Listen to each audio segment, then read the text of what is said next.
მდიდარი ადამიანები მეორე და მესამე სახლებს დღეს უკვე სრულიად განსხვავებულად ძირითადად საცხოვრებლის სრულფასოვან გაგრძელებად აღიქვამენ. გლობალურ რუკაზე უძრავ ქონებაში ინვესტირების მიმართულებები კარდინალურად იცვლება. დისტანციური მუშაობის თავისუფლებით, ცხოვრების ჩანსაღი სტილითა და მოქნილი საგადასახადო სისტემებით მიზიდული, ახალი თაობის ინვესტორები ტრადიციული ლოკაციების მიღმა აქტიურად იღურებიან. Satpis International Realty 2026 წლის ანგარიშის მიხედვით, მეორე სახლის შესყიდვები გლობალური ძვირადღირებული უძრავი ქონების ტრანზაქციების უკვე 28%-ში ადგენს. ამ ტენდენციის მთავარი მახასიათებელი ის არის, რომ ახალგაზრდა, მაღალი შემოსავლის მქონე მეწარმეები საკუთარ კაპიტალს მაქსიმალური მოქნილობის პრინციპით აბანდებენ. ძვირადღირებული სახლები უბრალოდ დასასვენებელ ადგილებს აღარ წარმოადგენს. ისინი ერთდროულად სამუშაო ბაზის, დროებითი რეზიდენციისა და გრძელვადიანი ფინანსური აქტივის ფუნქციას ითავსებენ. ვინაიდან ძველ ტრადიციულ კურორტებზე ფასები არარეალურად გაიზარდა და სეზონური გადატვირთულობა აუტანელი გახდა, ჭკვიანი კაპიტალი, ახალი, უფრო სტაბილური ცენტრებისკენ მიედინება. სწორედ ამ ფონზე 4 კონკრეტული რეგიონი გლობალური ელიტისთვის მიზიდულობის მთავარ ცენტრად ყალიბდება. მათ შორის ერთ-ერთი გამორჩეული Salt Lake City და იუტას შტატის მთიანი კურორტებია. ეს რეგიონი ტექნოლოგიური სექტორის უპრეცედენტო ბუმისა და მსოფლიო დონის სათხილამურო ტრასების ხარჯზე უსწრაფესად ვითარდება. კალიფორნიიდან და ნიუ-იორკიდან გადადინებული კაპიტალი იქაურ ეკონომიკას მნიშვნელოვნად აძლიერებს. ბაზრის ანალიტიკოსების დაკვირვებით, მომავალი ოლიმპიადის მოლოდინში ინვესტორების სტრატეგიულ ობიექტებს მაღალი საიჯარო შემოსავლის მისაღებად წინასწარ იკავებენ. ადგილობრივი დაბალი გადასახადები ამ პროცესს კიდევ უფრო აჩქარებს. მეზობლად მდებარე პარკ სიტი მიუხედავად ფასების რადიკალური ზრდისა, მყიდველებს მაინც მაგნიტივით იზიდავს.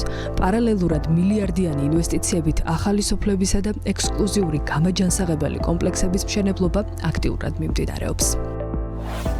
დიდრების საყვარელი საცხოვრებელი ლოკაციების სიაში ასევე ეწერება ფლორიდის ახალი, ელიტარული სანაპიროები, განსაკუთრებით ნეიპლსი, ადგილი, რომელიც წარსულში მხოლოდ წყნარი დასვენების ადგილი იყო, დღეს ამერიკის უმდიდრესი ადამიანების ერთ-ერთ მთავარ საცხოვრებელ ცენტრად იქცა.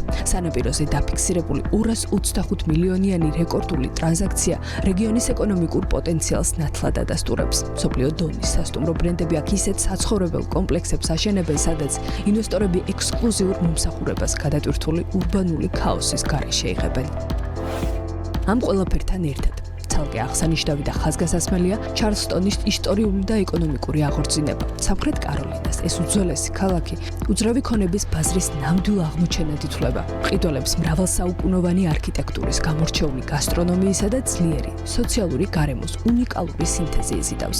დიდი ქალაქებიდან გადასახლებული ელიტა აქ კულტურულ მრავალფეროვნებასთან ერთად აეროკოსმოსური და ინდუსტრიული კომპანიების ხარჯზე შექმნილ ძლავრ ეკონომიკურ პლატფორმას პოულობს. მკაცრი კანონმდებლობა ისტორიულ იერსახეს ზედმიწევნით იცავს.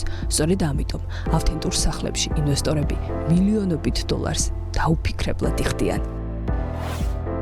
და ბოლოს, ცხადია გვერდს ვერავუვლით არიზონას შტატს, სადაც ელიტარული ცხოვრების სტილი ასეთი მოთხოვნადი აქამდე არასდროს ყოფილა. პროცესის კატალიზატორი სკოტსდეილის უდაბნოს ოაზისია. წელიწადში 300 მზიანი დღე, პრემიუმ კლასის გოლფის მოედნები და დაბალი საგადასახადო ტვირთი კაპიტალისტვის იდეალურ გარემოს ქმნის. ამ ყველაფრის მთავარი მამოძრავებელი ძალა ტექნოლოგიური სექტორის მილიარდიანი ინვესტიციები და მაღალანაზღაურებადი სამუშაო ადგილების შექმნა. შედეგად, ქალაქში მილიონერთა რაოდენობა გაორმაგდა, ხოლო ულტრა ძვირადღირებულ სეგმენტში გაყიდვების მაჩვენებელმა ისტორიულ მაქსიმუმს მიაღწია. ამ ყველაფრიდან გამომდინარე, თამამად შეგვიძლია ვთქვათ, რომ დღეს თანამედროვე ელიტა მილიონებს უკვე არა უბრალოდ პრესტიჟულ მისამართებში, არამედ ცხოვრების ხარისხისა და ჭკვიანური ინვესტიციის იდეალურ სინთეზში აბანდებს.